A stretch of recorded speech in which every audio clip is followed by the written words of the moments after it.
Hey, what's up, Liron here. In today's video, you're gonna learn how to paint people that look more like a part of a scene. And I actually want to address this little issue of the people feeling a little detached with that white gap, which is not necessarily a mistake. This is more of a means, and I've shown you this example from an old video. This is sometimes means to simplify the scene for ourselves, but I do want to show you an alternative for making your people look more like an inherent part of the scene, which is one of my favorite things to portray if possible. So for starters, we're starting pretty much normal, and you can see the pattern of light and shadow, and I am following a very simple kind of pattern of light and shadow, showing where the highlights are, where the shadows are. You will see me bringing in some water, blending in some edges, but for the most part I'm keeping it quite simple. But in just a moment you will see where I take a bit of a different direction, and I want to show you how to immediately merge the people with the scene wherever is possible. I'm actually going to show you now the reference photo and how I edited it to dark and light. That's the pattern I'm following. So where the shirt is, look at how I can simply come back with some dark paint and merge this person completely with the background by letting that shirt blend in. Now, this isn't the easiest necessarily thing to do, right? The technique isn't simple, but you will get it with time. When you put a medium value next to a dark value, it actually works out really well. Now, here's where you do want to leave a bit of a gap, and that is the highlight on the arm, right? So I'm not saying this is wrong, never put this gap in, but I'm just saying sometimes we tend to use it as a crutch, and where some thought should be involved in where to keep that highlight and where to get rid of it. And in fact, you'll see me in a second going back and adding some color to the arm, right? Because a couple of things about this. First, especially paper white highlights can look good, but sometimes they don't. Sometimes they break the color scheme. Now, I'm not saying I have the perfect color scheme here, far from it. I'm using very weird kind of color combinations, but just to make the point of connecting the shapes, okay? So I'm not saying that, but sometimes the paper white can ruin the color harmony, and so you want to use it, let's say, strategically, right? So here on the left side, I'm okay with that, but on the right side, I do want to make sure that arm merges with the dark background, okay? Sometimes you're going to paint a piece that's very large, like my recent painting with the people, the OCD2 painting. I'll show you that in a second too.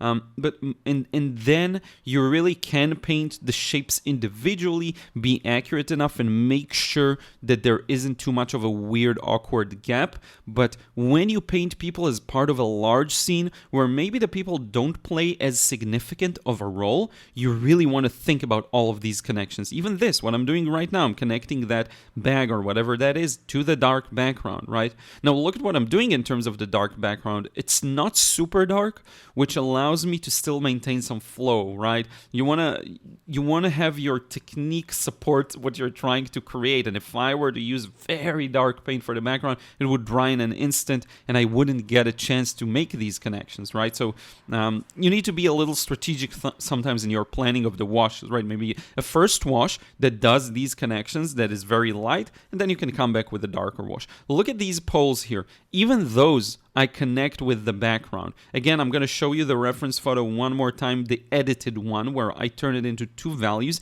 That's how you want to think about it. And again, you don't have to do it this way. I'm just giving you another tool to use the next time you're gonna paint people, right? So I'm nearly done with this figure on the left, and I'm carrying the painting from left to right, and I'm just utilizing whatever shadows I see to move into the other shadowy areas, right? And to continue the background and all of that. Have a sprayer nearby so that you can wet the paint again and again, just to give you some more time to work on it.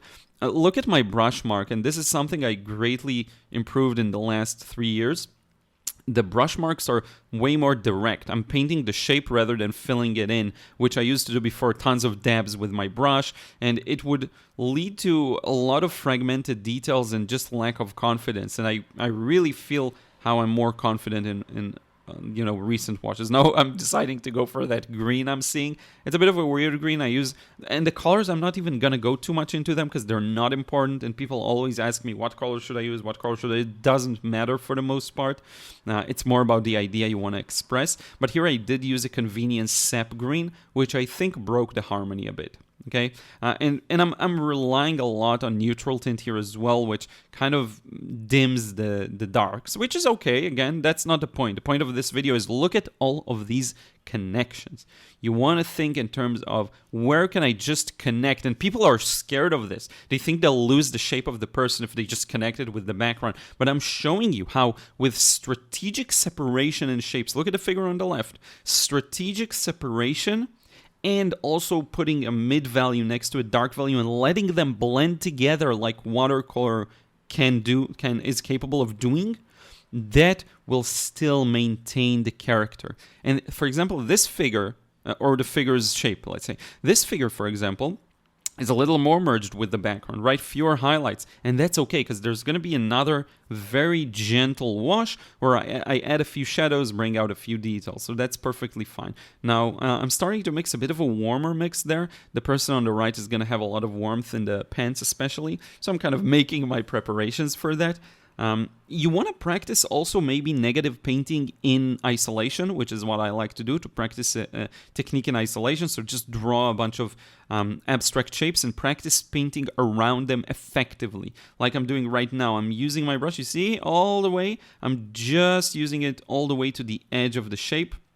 Without too much overwork, I learned to work with my brush. And it's very hard in the beginning. Brush control isn't the easiest thing. But you see, I learned how to put these shapes down in 1 or 2 brush marks. One big key is to press your brush against the paper. Don't just use the tip of the brush. Press it against the paper, and it will show you its full width, which will allow you to fill in shapes more effectively. So I'm zooming in here, showing you, look at this yellow. It's going to merge completely with the background, and that is fine. That is, in fact, what we want. That's how you create an effective first wash. And also going back to that OCD restaurant interior painting, even there, and I filmed a small snippet of it, I'm making sure with every wash to merge a lot of shapes if it is possible, right? Now I'm switching over to a bit of red for the skin tone, a bit of brown-orange for the hair because it looks like a bit of a lighter color, and I'm doing some wet and wet, establishing the shapes I'm seeing. Again, use this kind of a thing I've shown you as reference, right? If you have to, always have that open, the black and white version.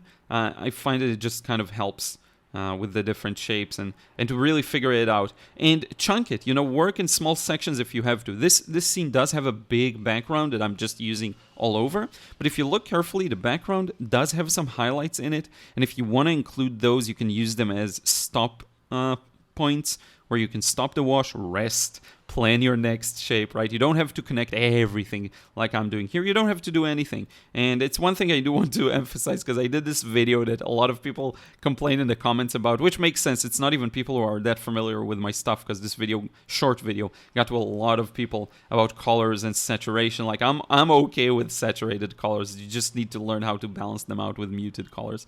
But maybe I wasn't good enough at explaining this, so that makes sense. Now everything is 100% dry, okay? Where all of these washes are wet on dry. So first wash was wet on dry. Now we're going to let it wet fully, and I'm going back for another wash where my goal is just to bring out some shadows and details. Okay, so some areas are a little darker on this figure, and some details are necessary to keep it interesting, as you'll see in just a moment on the figure on the left. Now, this isn't my most genius composition. This isn't my best use of colors at all, not even close. But it does show you how you shouldn't fear merging the figures with the background and the environment, not just a flat background, just an environment. Imagine there was a sign behind one of the figures. I would not hesitate to just merge it with that sign, just show it, It's one of these things that just makes it look so much better. It makes the impression clearer. It makes the figures look like a part of the scene, and especially if your goal is to paint a scene and have the figures as a secondary thing there, right? Because if you're just going to paint every figure all the way and tons of fragmented shapes, it may disrupt the scene as a scene, right? As a whole. It may enhance it, it may look good, but sometimes it may hurt the impression. Now, if the scenes are your focal point, like you'll see Odes Correa does, and I featured his work, beautiful people paintings in the Painting Masters series. You may want to check out this episode. If you're doing something like that, that's totally okay. And then the people become the center of attention. I'm talking more about when the people are secondary. Here's a detail, right? I told you, just a detail. This isn't a light and shadow issue. This is more like, let's bring out some color from that figure. So this is more like another tool in your toolbox, right? You don't have to do it this way. You don't have to merge any shape if you don't want to. You can paint all the shapes individually. Look at how much color, by the way, this adds. Just this blue for the jeans or the pants, whatever, puts them in the right context for the rest of the scene. I really, really like that, you know. And I could add some yellow and red to some of the highlighted skin tones. You could do a lot of work here, but my goal is just to show you that effective connectiveness, right? And I'm doing a bit of shadows on these as well. You can spray them if you want to spread out the paint a bit, or you can come back with a damp brush and help it move a bit, just to take off the edge of some of these sharp shapes. Here's a bit of a yellowy color on that backpack or bag, which adds, again, a really nice just feeling of color, because there's so much muted colors here. And we're really, really nearly done here. You know, a few dark shapes for the shadows on the legs, and I'm going to sign this.